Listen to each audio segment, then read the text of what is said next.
بسم اللہ الرحمن الرحیم ان الحمد للہ نحمده ونستعینه ونستغفره ونعوذ باللہ من شرور انفسنا ومن سیئات اعمالنا من يهده الله فلا مضل له ومن يضلل فلا هادي له وأشهد أن لا إله إلا الله وحده لا شريك له وأشهد أن محمدا عبده ورسوله أما بعد فإن خير الحديث كتاب الله وخير الهدي هدي محمد صلى الله عليه وآله وسلم وشر الأمور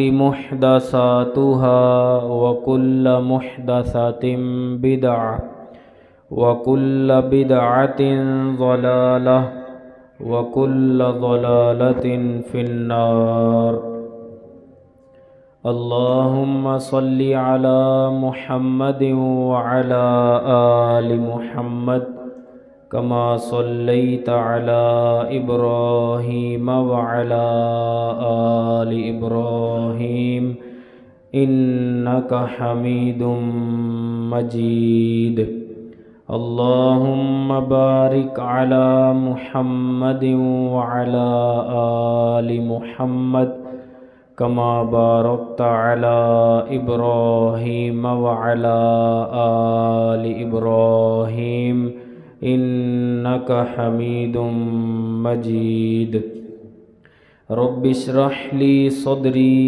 ويسر لي أمري واحلل عقدة من لساني يفقه قولي اعوذ باللہ من الشیطان الرجیم بسم اللہ الرحمن الرحیم یا ایہا الذین آمنوا اتقوا اللہ حق تقاتہ ولا تموتن الا وانتم مسلمون یا ایہا الناس اتقوا ربکم الذی خلقکم من نفس واحدہ وخلق منها زوجها وبث منہما رجالا کثیرا ونساء واتقوا اللہ الذی تساءلون به والارحام ان اللہ کان علیکم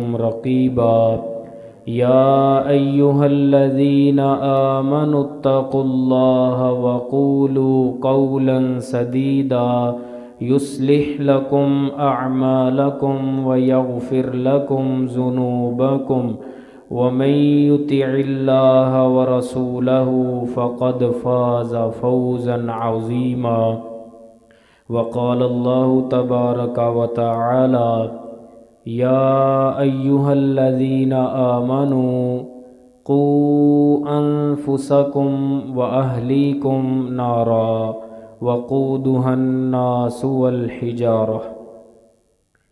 ہر قسم کی حمد و ثنا اللہ وحدہ لا شریک کی ذات اقدس کے لیے خاص ہے، جو اس پوری کائنات کا خالق، مالک اور رازق ہے، رحمان اور رحیم ہے، فعال لما یرید ہے اور علی کل شیء قدیر ہے۔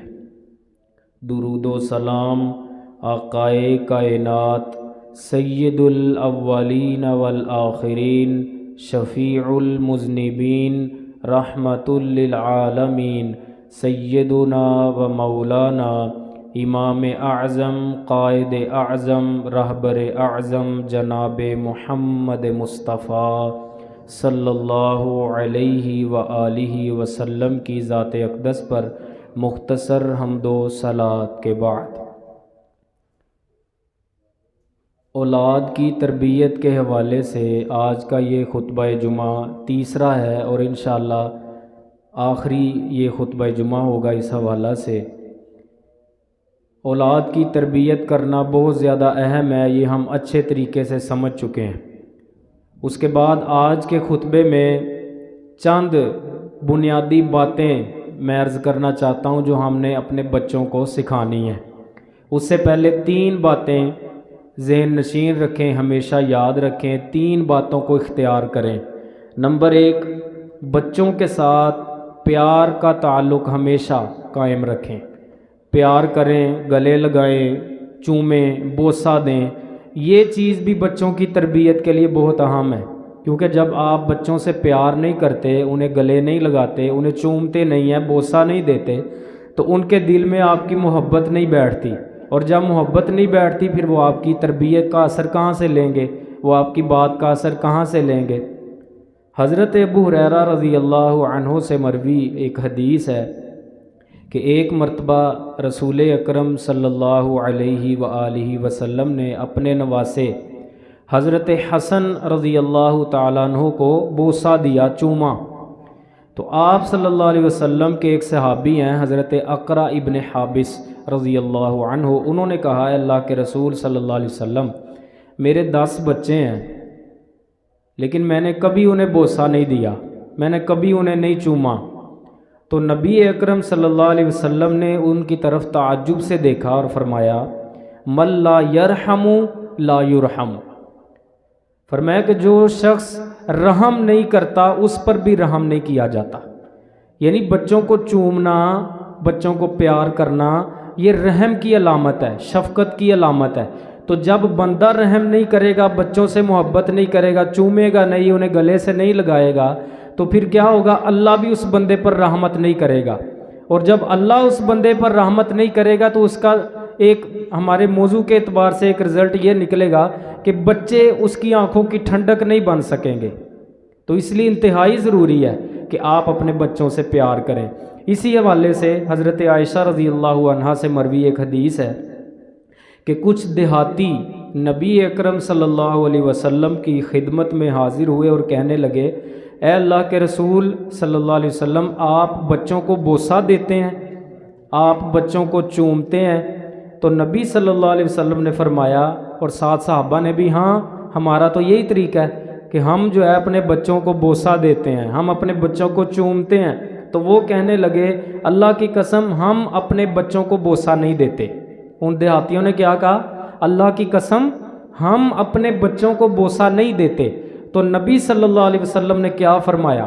فرمایا او املکو ان کان اللہ نزع منکم الرحمہ، فرمایا اگر اللہ نے تم سے، تمہارے دلوں سے رحمت کو کھینچ لیا تو میں کیا کروں؟ یعنی اگر ہم تو ہمارے دلوں میں اللہ کی توفیق سے رحم ہے، شفقت ہے، ہم اپنے بچوں کو پیار کرتے ہیں، ہم اپنے بچوں کو بوسہ بھی دیتے ہیں، چومتے بھی ہیں۔ اگر تم یہ عمل نہیں کرتے، اگر اللہ نے تمہارے دلوں سے رحمت کو کھینچ لیا ہے، نکال لیا ہے، تو میں اس میں کیا کر سکتا ہوں؟ یعنی آپ نے اس پر بھی یہ تعجب کا اظہار کیا ہے کہ تمہارے دلوں میں کوئی شفقت ہی نہیں ہے، تمہارے دلوں میں رحمت ہی نہیں ہے بچوں کے لیے۔ تو بچوں سے پیار کرنا، بچوں کو چومنا یہ تربیت کا ایک اہم حصہ ہے، یاد رکھیے گا۔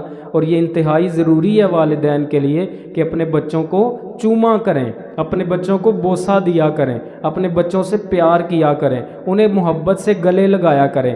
یہ چیز آپ جب اپنائیں گے تو پھر انشاءاللہ آپ کے بچوں آپ کے ساتھ مانوس ہوں گے، اور پھر آپ جو بھی تربیت ان کی کریں گے انشاءاللہ وہ سمجھیں گے اور آپ کی بات کو فالو کریں گے۔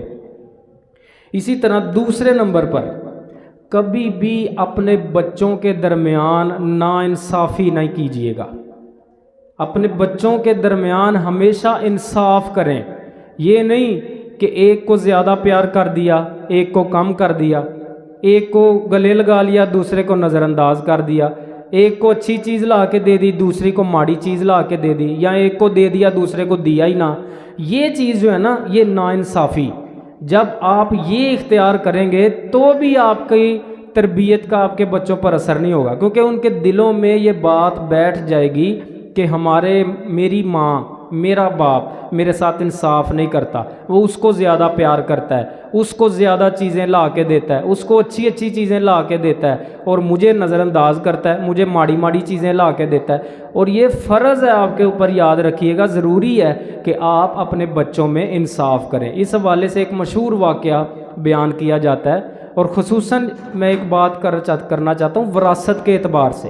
یعنی یہ تو عام ہے نا، تحفے تحائف بچوں میں آپ نے لا کے دینے ہیں، کوئی چیز لا کے دینی ہے، وہ برابر سے انصاف سے، جیسی ایک کو دی ویسی دوسرے کو دے، جیسا پیار ایک سے ہے ویسا دوسرے سے کریں، یہ ایک انصاف ہے۔ ایک ہے وراثت کے اعتبار سے، جو بڑا اہم پوائنٹ ہے ہمارے معاشرے کا، کہ ناانصافی کی جاتی ہے وراثت میں۔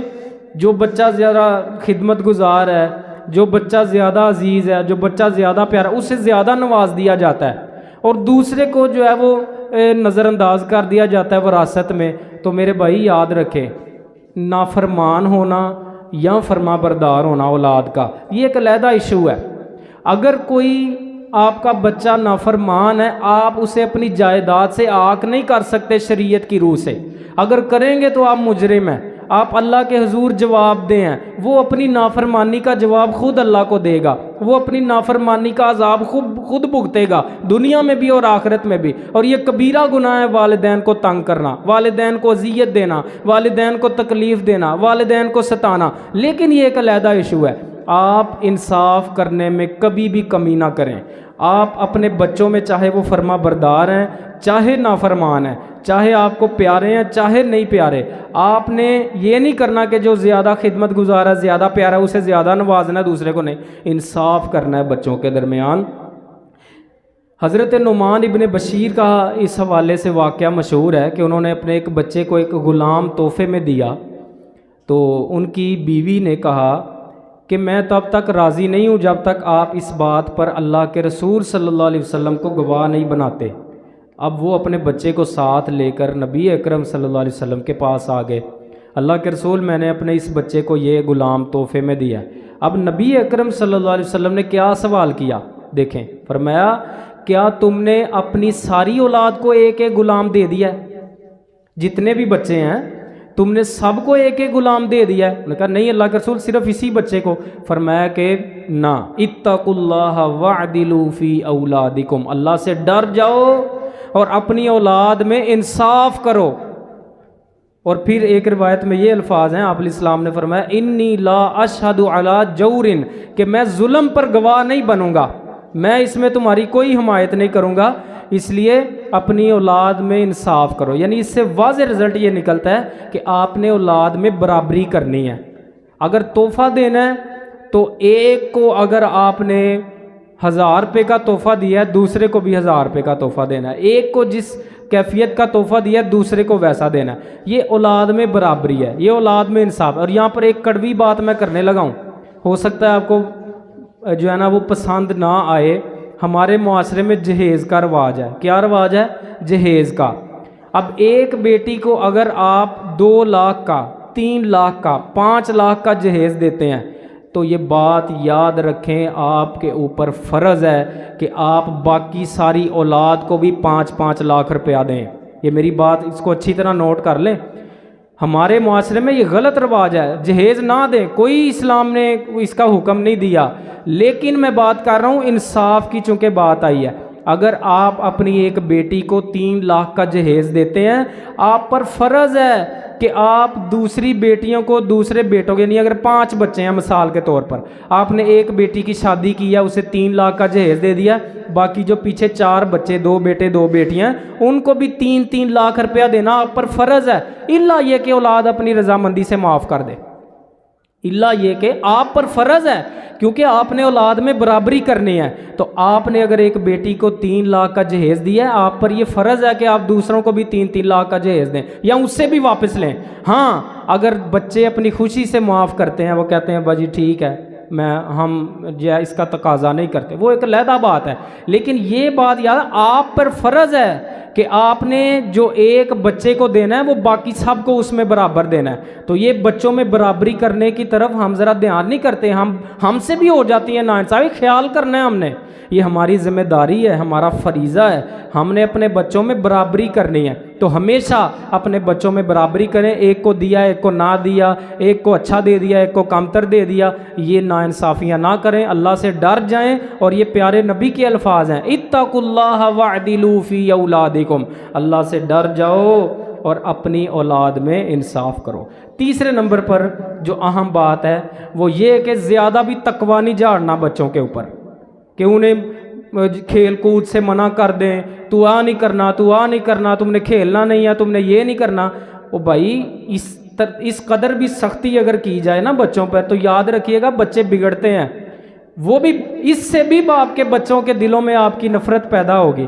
تو بچوں کو جائز کھیل کود کا موقع دیں، انہیں ایسے مواقع فراہم کریں، بلکہ خود ساتھ مل کے ان کے ساتھ کھیلیں، خود انہیں ایسا ماحول کریٹ کریں کہ آپ اپنے بچوں کے ساتھ مل کر کوئی گیم کھیلیں، کچھ لیکن شریعت کی حدود میں رہتے ہوئے، یہ نہیں کہ ناجائز آپ جو ہے وہ چیزوں کی طرف چال پڑیں۔ کئی ایک ایسے طریقہ کار اختیار کیے جا سکتے ہیں، اپنے بچوں کو جائز جو کھیل کود ہے ان کا موقع دیں، اس سے کیا ہوتا ہے بچوں کی اچھی گروتھ ہوتی ہے، بچوں کا ذہن نشوونما پاتا ہے، بچے خوشی سے کھلتے پھولتے ہیں، تو یہ بچوں کا حق ہے، وہ جب بڑے ہوں گے سختیاں بھی ہوتی رہیں گی جہاں پر شریعت نے حکم دیا ہے، لیکن یہاں پر ایک اور میں بات کر دوں، زیادہ بھی ڈھیل کی طرف نہیں چلے جانا میری اس بات سے کہ بالکل ہی بچوں کو بے لگام ہی کر دیا جائے، کوئی نہیں بچے یا وہ غلط بھی کری جائیں تو خیر نہیں، ان کے اوپر کڑی نظر رکھنی ہے، جو آپ کی پہلے میں بتا چکا ہوں بنیادی ذمہ داری ہے، اور ایک شریعت کے دائرے میں رہتے ہوئے جائز حدود تک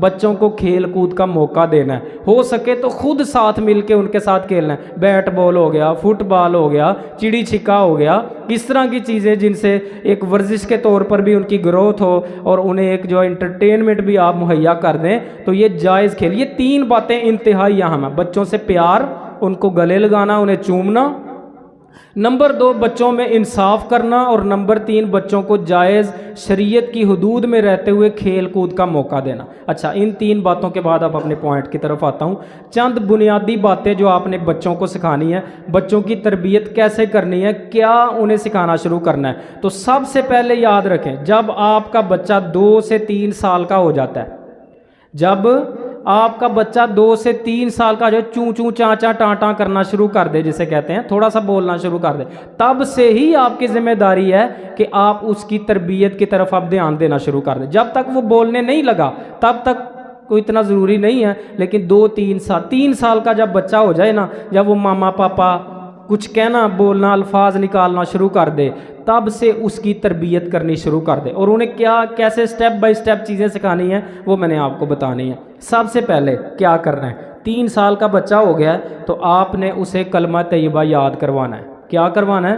کلمہ طیبہ اسے یاد کروانا ہے، جو ہماری بنیاد ہے، اور کلمہ طیبہ یاد کروانے کے بعد عربی میں جو الفاظ ہیں، جب وہ 1 دن 2 دن 4 دن 5 دن 7 دن 10 دن 15 دن 20 دن مہینے میں وہ یاد کرے، جب بھی یاد کرے وہ کلمہ طیبہ بار بار جب بھی ملے، بیٹا سناؤ، ایسے میرے ساتھ ساتھ پڑھو، لا الہ الا اللہ محمد رسول اللہ، بار بار دہرائیں، اسے جب یاد ہو جائے، ازبر ہو جائے، اور وہ 20 دن 30 دن جتنے دن بھی لگیں، جب یاد ہو جائے تو پھر اس کے بعد کیا کرنا ہے، آپ نے اسے کلمے کا مفہوم بتانا ہے، کلمے کا اسے مطلب بتانا شروع کر دینا ہے، اور اس کلمے کے 2 جز ہیں، ایک لا الہ الا اللہ محمد الرسول اللہ، پھر اس میں سے جو پہلا جز ہے لا الہ الا اللہ، اس کے بھی 2 جز ہیں، لا الہ الا اللہ۔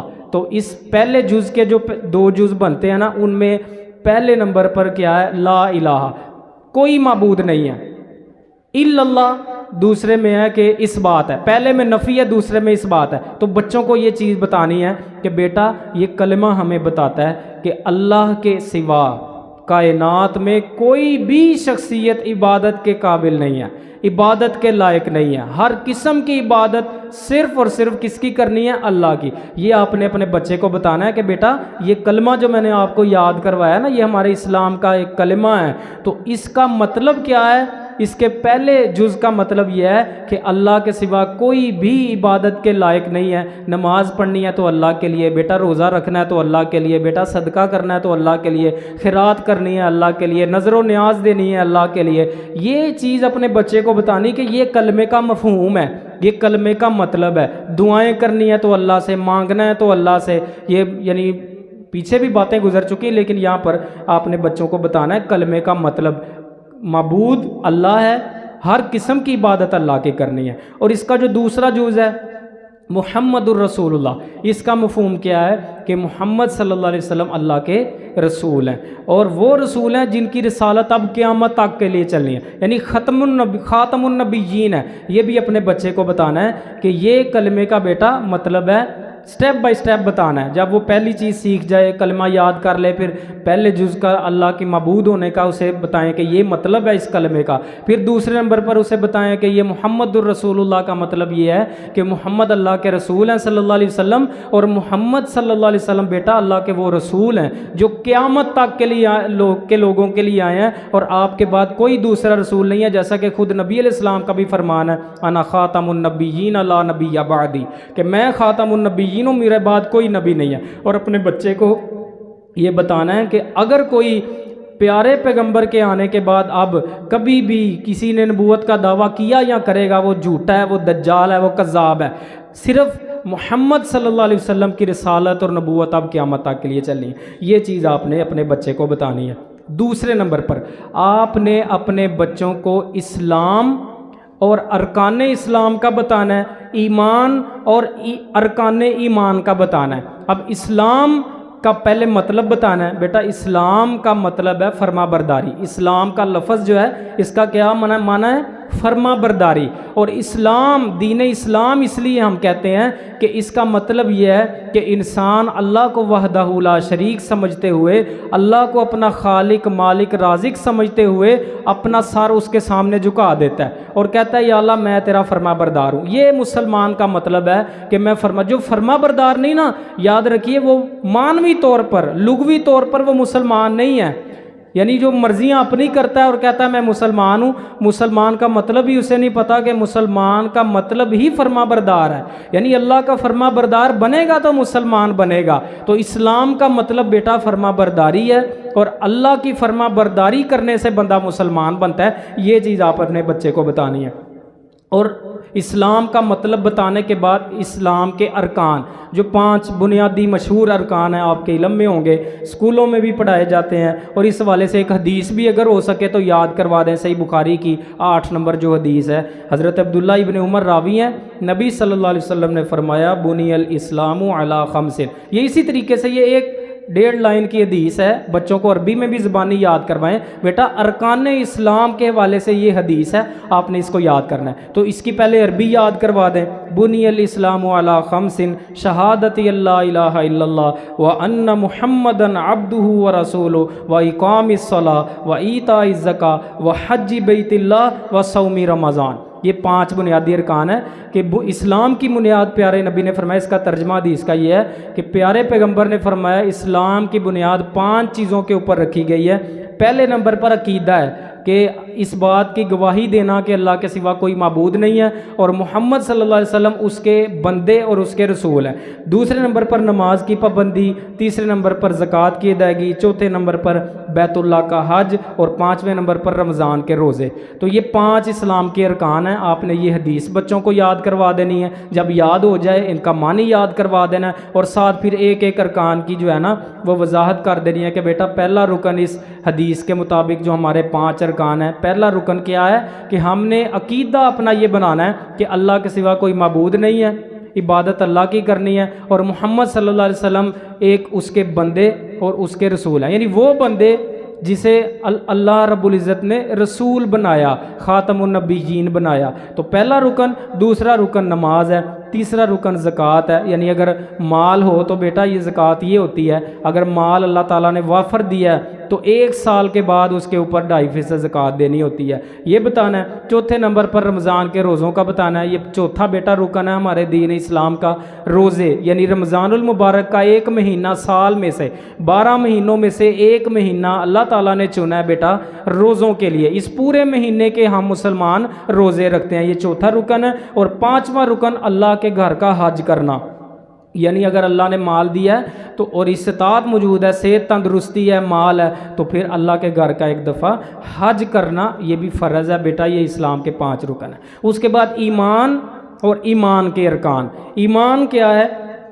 زبان سے اقرار کرنا، دل سے تصدیق کرنا اور اپنے اعضاء سے عمل کر کے دکھانا، اس کا مطلب ایمان ہے۔ اور ایمان کے ارکان کیا ہیں؟ یہ ایک حدیث سے ہم دیکھ لیتے ہیں، صحیح مسلم کی حدیث ہے۔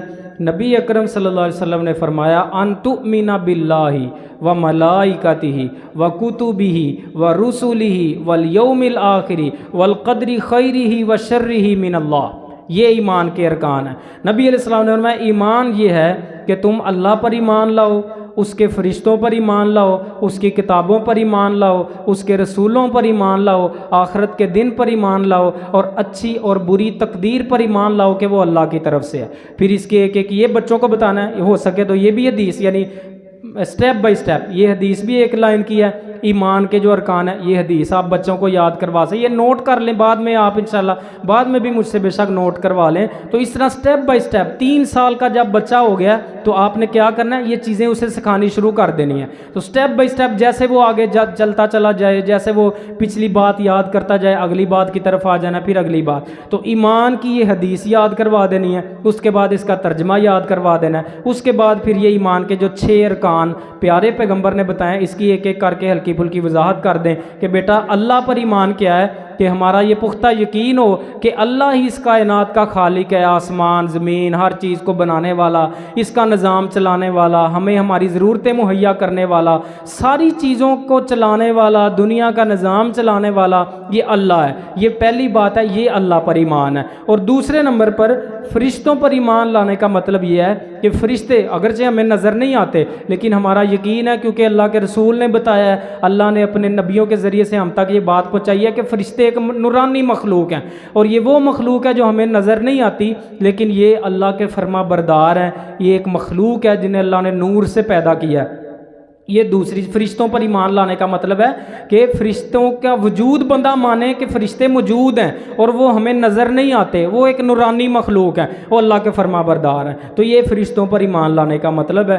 تیسرے نمبر پر اللہ کی کتابوں پر، یعنی یہ ایمان کا تیسرا رکن کتابوں پر ایمان لانا، اور اس کا مطلب بیٹا یہ ہے کہ آپ نے اللہ کی تمام کتابوں پر ایمان لانا ہے۔ یہودیوں اور عیسائیوں کی طرح نہیں کرنا کہ ہم انجیل کو مانیں گے اور کسی کو نہیں مانیں گے، اور یہودیوں کی طرح نہیں کہنا ہم تورات کو مانیں گے قرآن کا انکار کریں گے۔ ہم الحمدللہ مسلمان ہیں، اب قرآن نازل ہو چکا ہے قیامت تک کے لیے، لیکن ہم قرآن کے ساتھ ساتھ یہ نہیں کہتے اسی نہیں تورات نو مننا، ہم نے نہیں انجیل کو ماننا، ہم نے نہیں، ہمارا یہ ایمان کا ایک جز ہے کہ پچھلی اگرچہ ہم تب موجود نہیں تھے لیکن اس بات کو تسلیم کرنا ہے کہ جس وقت میں جس دور میں جو کتاب جو صحیفہ اللہ تعالیٰ نے اپنے کسی بھی نبی پر نازل کیا وہ سارے برحق تھے، لیکن اب عمل چونکہ قیامت تک قرآن پہ وہ منسوخ ہو چکے ہیں، لیکن ان کا انکار نہیں کرنا، ماننا ایمان لانا کہ پہلی کتابیں موجود تھیں۔ اسی طرح چوتھے نمبر پر اللہ کے رسولوں پر ایمان، اس کا مطلب یہ ہے اللہ کے رسولوں پر بیٹا، یعنی یہ بچے کو بتانا ہے کہ بیٹا اللہ کے رسولوں پر ایمان لانے کا مطلب یہ ہے کہ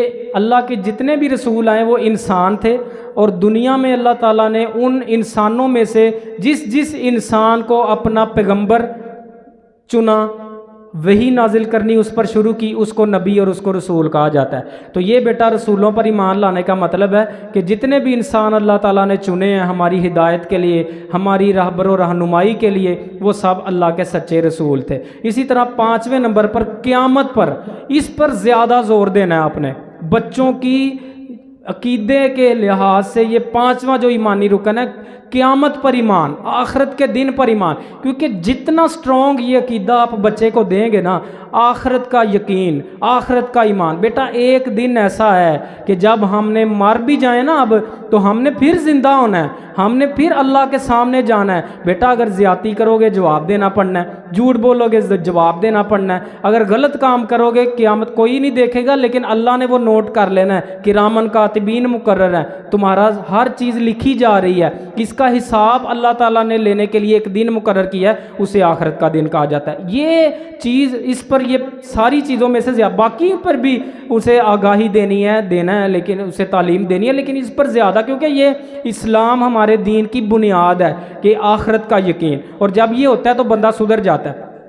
تو 5ویں نمبر پر آخرت کا یقین اپنے بچوں کے دلوں میں پیدا کرنا ہے، خود بھی اس پر کاربند ہوں۔ میں نصیحت کروں گا آخرت کا خوف ہمیشہ ذہنوں میں اس کا تصور رکھیں، چاہے آپ ڈیوٹی پہ کھڑے ہیں، چاہے مسجد میں نماز پڑھ رہے ہیں، چاہے راستے میں جا رہے ہیں، مسلمان کے ذہن میں ہر وقت آخرت کا ایک تصور ہونا چاہیے۔ پتہ نہیں اگر اب میں مر گیا تو میں نے ایک دن اگلی میری زندگی شروع ہو جانی، یہ تصور کبھی بھی اپنے ذہنوں سے محو نہ ہونے دیں، کبھی بھی مٹنے نہ دیں، ہمیشہ اپنے ذہنوں میں یہ تصور زندہ رکھیں کہ آخرت کا تصور، قیامت کا تصور۔ اور بچوں کو چونکہ ہمارا موضوع چل رہا ہے تو بچوں کو 5ویں نمبر پر یہ چیز دینی ہے۔ 6 نمبر پر ایمان کا جو رکن پیارے پیغمبر نے بتایا وہ کیا ہے؟ اچھی اور بری تقدیر پر ایمان لانا ہے، کہ اچھی تقدیر اور بری تقدیر اللہ کی طرف سے ہے اور اللہ کے علم میں ہے۔ اللہ نے لوح محفوظ میں ہر چیز پہلے سے لکھی ہوئی ہے، قیامت تک کے لیے جو ہونا ہے اللہ کے علم میں ہے، اللہ نے اسے نوٹ کر کے لوح محفوظ میں رکھا ہوا ہے۔ یہ تقدیر پر ایمان ہے۔ تو یہ اچھی بری تقدیر پر ایمان رکھنا ہے کہ یہ اللہ ہی کی طرف سے آتی ہے۔ یہ 6 ایمان کے ارکان تھے دوسرے نمبر پر۔ تیسرے نمبر پر میں جلدی ذرا یہ ختم کروں موضوع کو، زیادہ تفصیل میں نہیں جانا۔ تیسرے نمبر پر آپ نے اپنے بچوں کو جھوٹ بولنے سے منع کرنا ہے، جھوٹ سے آگاہی دینی کہ بیٹا جھوٹ نہیں بولنا۔ اور اس کے لیے کرنا کیا ہے بھلا؟ سب سے پہلے میرے بھائی خود جھوٹ چھوڑنا ہے۔ جب آپ خود اپنے بچوں کے سامنے جھوٹ بولتے ہیں اور خود کہتے ہیں جا بیٹا جو باہر ہے اس کو کہہ دو ابو گھر نہیں ہے، اور جو اس طرح آپ اپنے بچوں کو ایک تربیت یہ دے رہے ہیں کہ اس طرح غلط بیانی کر دینے سے کچھ نہیں ہوتا، اور یہ بچوں کے ذہن میں بیٹھ جاتی ہے۔ یاد رکھیں آپ کی ہر حرکت، آپ کا ہر عمل بچوں کے ذہن میں سیو ہو رہا ہے۔ تو جو بچوں نے دیکھا ہے کہ پاپا گھر میں بیڈ پہ لیٹے تھے، ٹی وی دیکھ رہے تھے، باہر کوئی پیسے لینے آیا تھا تو پاپا نے کہا تھا کہ جا کے کہہ دو گھر نہیں ہے، یہ وہ بیٹھ چکی ہے ذہن میں بات، وہ ذہن میں بات بیٹھ چکی ہے۔ یہ آپ کی تربیت، یہ آپ جواب دے بھی ہیں اللہ کو کہ آپ کیسی تربیت کر رہے ہیں۔ تو خود جھوٹ چھوڑیں، سچائی اپنائیں، اپنے بچوں کے سامنے کبھی بھی قطعاً جھوٹ نہیں بولنا، اور اس سے ان کی یہ تربیت، اور انہیں بھی یہ تعلیم دینی بیٹا کبھی بھی زندگی میں جھوٹ کا سہارا نہیں لینا۔ اور اللہ خود کہتا ہے جھوٹ چھوڑو گے تو معاملات میں سارے سیدھے کر دوں گا۔ 4 نمبر پر کھانے کے آداب بتائیں، بیٹا بسم اللہ پڑھ کے کھانا شروع کرنا ہے۔ میں حدیثیں سکپ کر رہا ہوں، بسم اللہ پڑھ کے بیٹا کھانا شروع کرتے ہیں، اپنے آگے سے کھاتے ہیں اور کھانے کے بعد الحمدللہ کہتے ہیں۔ اس طرح کی چیزیں کھانے کے جو بھی آداب ہیں وہ بتانے ہیں۔ 5ویں نمبر پر اولاد میں انصاف کرنا ہے، جو کہ میں پہلے بھی بتا چکا ہوں۔ 6 نمبر پر اولاد کو گالی گلوچ سے بچانا ہے، اور اس کے لیے بنیادی طور پر وہی بات ہے کہ خود گالی گلوچ ان کے سامنے نہیں کرنی۔ 7ویں نمبر پر باپ، یہ بڑی اہم بات ہے، میری بات یہ اپنے ذہنوں میں لکھ لیں، دل کی تختیوں پہ نوٹ کر لیں۔ یہ ماں باپ دونوں کو میری نصیحت ہے، کیا باپ ہمیشہ کیا کرے کہ ماں کی محبت بچے کے دل میں پیدا کرے، ماں کیا کرے باپ کی محبت بچے کے دل میں پیدا کرے۔ باپ ہمیشہ نصیحت کرے بیٹا اپنی ماں کی بات ماننی ہے، اپنے بارے میں خود نہیں کہنا، بچے کو ہمیشہ یہ کہنا بیٹا اپنی ماما کی بات ماننی ہے، اپنی ماما کی نافرمانی نہیں کرنی، جو آپ کی ماما کہتی وہ کرنی، اپنی ماما سے پیار کرنا ہے، اپنی ماما کی عزت کرنی، اور ماں باپ کے بارے میں یہی چیز اختیار کرے۔ ماں جو ہے نا وہ باپ کے بارے میں یہ چیز اختیار کرے۔ تو اسی طرح صفائی کا بچوں کو دھیان دیں، صفائی کی انہیں تعلیم دیں، صاف ستھرائی چونکہ اسلام کا حصہ ہے۔ اس کے علاوہ بچوں کی تعلیم پر غور کرے، دینی تربیت یعنی دینی تعلیم، جس طرح دنیاوی تعلیم کا خیال کرتے دینی تعلیم زیادہ ضروری ہے۔ 10ویں نمبر پر بچیاں جو ہیں انہیں پردے کا شروع سے حکم دینا شروع کر دیں۔ 11ویں نمبر پر فارغ جو اوقات ہیں بچوں کو اس کو سنبھالنا، کور کرنا سکھائیں کہ غلط چیزوں میں انہیں استعمال نہ کریں، اور اسی کے بعد بچوں کو بری صحبت سے بچائیں، صحبت سے بچے زیادہ بگڑتے ہیں۔ 13ویں نمبر پر گانے سننے سے، اور 14ویں نمبر پر جو ہے وہ بچوں کی اصلاح کے لیے دعاؤں کا اہتمام جاری رکھیں، ہمیشہ بچوں کے لیے دعائیں کرتے رہیں۔ اللہ رب العزت سے دعا ہے اللہ تعالی ہمیں صحیح طریقے سے اپنے بچوں کی تربیت کا حق ادا کرنے کی توفیق عطا فرمائے۔ وآخر دعوایا ان الحمد للہ رب العالمین۔ ربنا آتنا فی الدنیا حسنۃ وفی الآخرۃ حسنۃ وقنا عذاب النار۔ ان الحمد للہ نحمده ونستعینه ونستغفره ونعوذ باللہ من شرور انفسنا ومن سیئات اعمالنا، من يهده الله فلا مضل له ومن يضلل فلا هادي له، اشهد ان لا اله الا الله وحده لا شريك له واشهد ان محمدا عبده ورسوله اعوذ باللہ من الشیطان الرجیم بسم اللہ الرحمن الرحیم یا ایھا الذین آمنوا قوا انفسکم واہلیکم نارا، اے ایمان والو مسلمانوں، اپنے آپ کو اور اپنے بچوں کو، اپنے اہل و عیال کو دوزخ کی آگ سے بچاؤ۔ سبحان ربک رب العزت عما یصفون وسلام علی المرسلین والحمد للہ رب العالمین۔